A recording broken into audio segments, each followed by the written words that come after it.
পাখিরালা আমাদের বাড়ি। তো আচ্ছা এখানে তো আগে তো বাঘ পেরোতো না? এখান থেকে গরু নিয়ে গেছে এই জায়গাটায়? ও এই যে গাছ। হ্যাঁ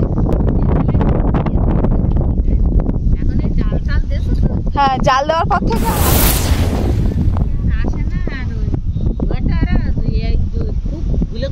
বড় জোয়ার টোয়ার হয় তখন হয়তো ওই সরতে দুই এক সময় পার হয়ে এই জঙ্গলে ঢুকে পড়ে তখন একটু দেখা।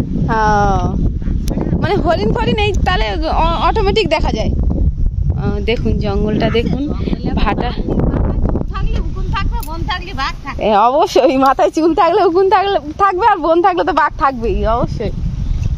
দেখুন কতটা শুকনো, আর দেখুন লোকালয় আর জঙ্গলটা দেখুন কতটা ফেরাক।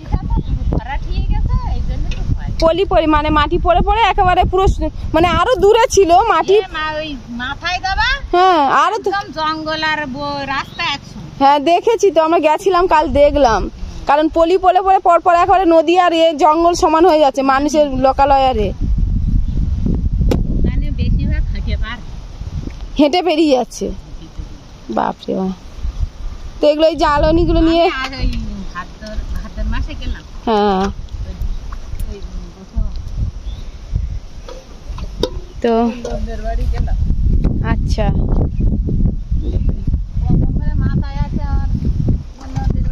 এই খাঁড়ির মুখে ঢুকে যায়, ঢুকে নৌকো নিয়ে গিয়ে বা এমনি হেঁটে গিয়ে কাঁকড়া ধরতে যায় এই খাঁড়িগুলোর মুখ ধরে ধরে।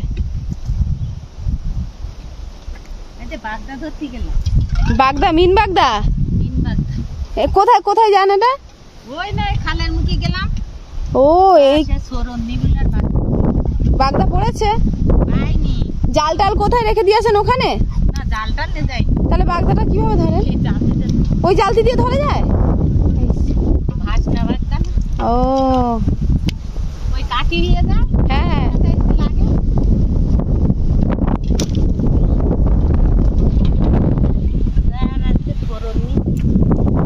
তো ওই খাঁড়ির মধ্যে ঢুকে গেছিলে বাঘ ধরতে? ওই খাঁড়িটার মধ্যে গেছিল উনি? একা গেছিলেন আপনি? বাপরে বাপ কি সাহস! একা যান একা আসে না? আমি ওই কানাডা সবসময় মনে করলো এই কিন্তু ওই যে গাছগুলো আসছে না, হ্যাঁ ওর ওধারে একা যায়। বাবা ওদিকে তো পুরো ঘন জঙ্গল, তো আরো জঙ্গল তো এইবারে জঙ্গল না। কাঁকড়া পড়ে? কাঁকড়া তো পড়ে ভাই।